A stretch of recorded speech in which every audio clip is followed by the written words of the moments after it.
అందరికీ నమస్కారం అండి. జై గురుదేవ్ దత్తాత్రేయాయ నమః.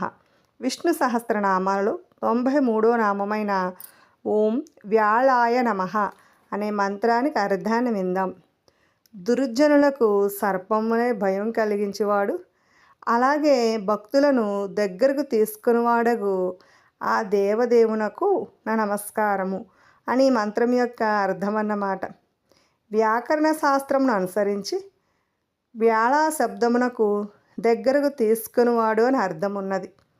భక్తులను తన వద్దకు తీసుకునివాడు భగవంతుడు.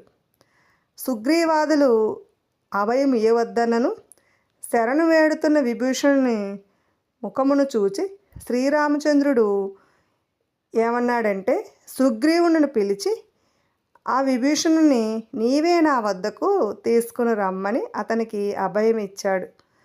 అందువల్లనే పైన చెప్పిన అర్థము వ్యాళ శబ్దమునకు సమంజసమే అని గ్రహించవచ్చును. అంటే తనను శరణు వేడిన భక్తులను ఆ భగవంతుడు ఎల్లప్పుడూ దగ్గరకు తీసుకుని వారి యొక్క బాగోగులు తానే చూసుకుంటాడనేది ఈ మంత్రం యొక్క భావం అన్నమాట. విన్నారు కదండి. ఇటువంటి మరెన్నో